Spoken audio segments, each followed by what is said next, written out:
One of the things about modern human beings is they're so out of sync with reality, just with nature. I mean, people are completely isolated. Food comes in packages. People don't just experience the earth anymore.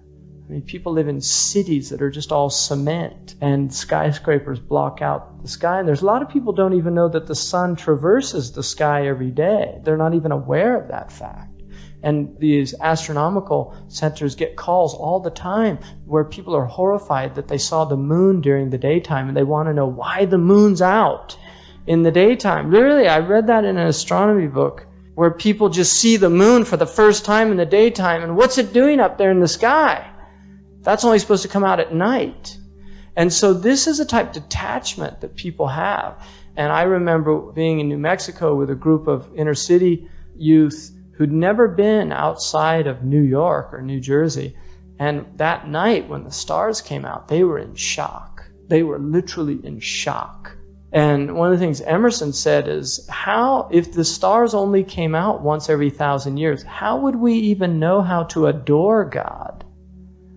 And that's part of what the stars are about. And that's why Ibrahim, who's the father of the Anbiya, what's the first thing that he does? Because he was kept, according to one tradition, in a sirdab for 12 years. He never saw the light of day. And when he was 12, he came out. And it was his first experience of the world. And he saw the stars. And he said, "This is my Lord." And then he saw the moon. He said, "No, this is..." And they kept setting. And then he saw the sun. "This must be it." And then it set. And he said, "I don't love things that set." In other words, he knew that God was the one that didn't set. And so the ulama say that it's using the stars to prove the existence of God. That the order of the heavens is one of the ways of understanding that God is real. And that's something, I guarantee you, that studying the stars will increase your iman. Just going out and watching them, looking and thinking about them. So doing those prayers, and obviously we have a rak'ah. Now I'm going to show you something, and this is one of the Egyptian scholars, Imam al-Sawi, points this out in one of his Aqidah books. The scholars, they call this milh, salt. One of the things that he said is that the word Ahmad is the form of the prayer. That you have a standing position, and then a bowing position, and then a prostrating position, and then the sitting position. So, and he said also it's in Adam's name, which is the standing, the bending, and the sitting, and then the sajda. So, the letters, the human being has been designed to pray. And one of the things that you can notice when you do wudu is that you're designed, the wudu works perfectly. I mean, just if you watch, just when you do wudu, you'll realize that all your limbs are made to do this thing. Each one of these positions of prayer. And that's why you don't go way down. You stop right where it's natural to stop. Because as you go further, it begins to hurt. The body is designed to do ruku'ah. Because when you get to that, most people can get to that point, it doesn't hurt. If you try to go any further, you'll feel the pain of that. And then the sajda, the going down on all 7 limbs. I mean, this is very interesting as well, of putting everything goes down.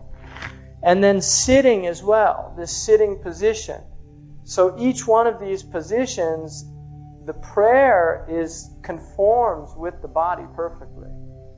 And these are natural positions to do. And part of the reason why in Islam you pray is because your body should be sharing in the worship of God.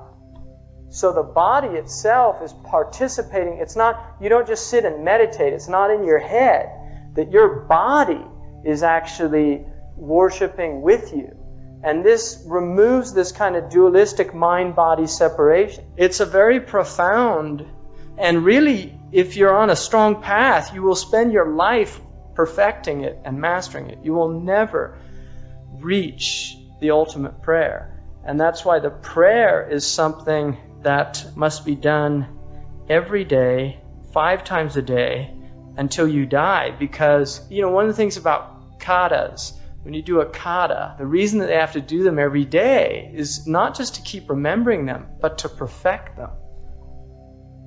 Mastery in a martial art is a lifetime experience, and every martial art, I don't care if he's reached, that he will admit to you, I'm not as good as my teacher, I still haven't perfected this. They're always working on that perfection. And that's the thing about the prayer, is that it is a lifetime commitment. So that's why if you're doing it the same way every day, you're missing the point. That you've fallen into a perfunctory routine. You've gone to sleep. That the prayer should be a commitment. It is a lifelong commitment to the mastery of the art of communicating with God.